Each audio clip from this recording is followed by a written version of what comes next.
नीतीश, मोदी, प्रशांत किशोर आपको नेता नहीं बना सकता है। नेता तो आपको आपका समाज ही बनाता है। आप चाहे छात्र की राजनीति करते हैं या पंचायत गांव की राजनीति करते हैं, आपके गांव के लोग, आपके पंचायत, आपके विद्यालय, महाविद्यालय के लोग आपको नेता बना सकते हैं। तो एक बार अगर उसमें से कुछ लड़के जो होशियार हैं, उन्होंने देखा भाई पंचायती राज की एक दरवाज़ा जो खुला है, इसके जरिए हम अपनी राजनीति शुरू कर सकते हैं। तो बहुत सारे लड़के जो होशियार हैं वो नेताओं और दलों के पीछे छोड़कर, भागना छोड़कर अपने लिए प्रयास करके कुछ मुखिया, सरपंच, वार्ड सदस्य वगैरह बन जाते हैं। तो ये जो मैंने प्रक्रिया यहाँ शुरू की है वो इसीलिए शुरू किया है कि अगर जो भी युवा है जिसको राजनीति में आकर अपने लिए कुछ जगह बनानी है, चुनावी राजनीति में अगले 4 साल 5 साल में कोई चुनाव लड़ना है, उसको हम ये व्यवस्था दे रहे हैं कि आप क्लब के जरिए जनसुराज से मुझसे जुड़िए,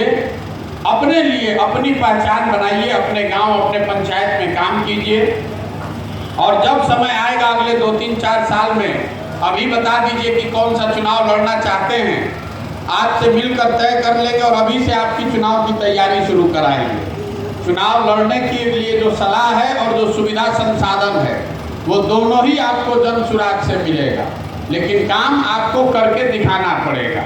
और काम आपको प्रशांत किशोर के लिए नहीं करना है, जनसुराज के लिए भी नहीं करना है, काम आपको अपने लिए ही करना है। अभी आपने क्लब खोला है तो क्लब खोलने से आप नेता नहीं बन गए। अभी जो व्यवस्था बनी है ये तो पंचायतों में 10, 15, 20 लड़कों को चिन्हित करने का प्रयास है कि सामाजिक राजनीतिक तौर पर कौन युवा वहाँ सक्रिय है। एक कैरम बोर्ड आपको भेजा होगा, कुछ और सामान आप तक पहुंचा होगा। ये एक प्रयास है ये जानने समझने का कि हर पंचायत में ऐसे कौन 5, 7, 10 युवा हैं जो सामाजिक राजनीतिक तौर पर सक्रिय हैं और अपने लिए कुछ आगे करना चाहते हैं। एक बार आपने क्लब खोल लिया, आपके साथ 20, 25, 50 लड़के जुड़े हैं, आपको एक किट चला गया, तो अब जनसुराज आपको मदद करेगा। अगले 3 महीने में अगर आपने क्लब को ठीक से चलाया तो 3 महीने के बाद आपसे ये जो पूछा गया है कि आप अपने जीवन में कौन सा चुनाव लड़ना चाहते हैं, लोगों ने लिख कर दिया है। किसी ने बताया है कि भैया हम वार्ड सदस्य लड़ना चाहते हैं, कोई बताया है कि हम मुखिया लड़ना चाहते हैं, कोई सरपंच लड़ना चाहता है, कोई समिति लड़ना चाहता है, कोई जिला परिषद की तैयारी करना चाहता है, कोई विधायक लड़ना चाहता है। आपने जो कुछ भी लिख कर दिया है, ये पहले 3 महीने में अगर आपने क्लब ठीक से चलाया तो आपको फिर से वापस बुलाकर हम मिलेंगे और आपके साथ बैठकर ये तय करेंगे कि अगले 3 से 5 साल में आप कौन सा चुनाव लड़ सकते हैं। अब आपकी ये जिज्ञासा हो सकती है कि भैया ये कौन तय करेगा कि आपको कौन चुनाव लड़ना है। ये तय हम नहीं करते, हमको इसका ज्ञान नहीं है कि आपको मुखिया लड़ना चाहिए कि समिति लड़ना चाहिए। ये तय तो आप ही को करना पड़ेगा।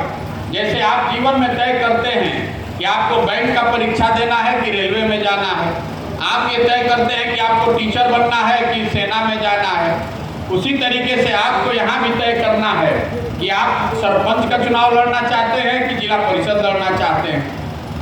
हम तो आपके कार्य के आधार पर आपको थोड़ा सुझाव दे सकते हैं कि कौन सा चुनाव लड़कर आप जीत सकते हैं। और एक ही सुझाव उसमें देंगे अभी कि जो भी आप समझते हैं कि चुनाव आप लड़कर जीत सकते हैं, उससे एक पायदान नीचे का चुनाव लड़िए।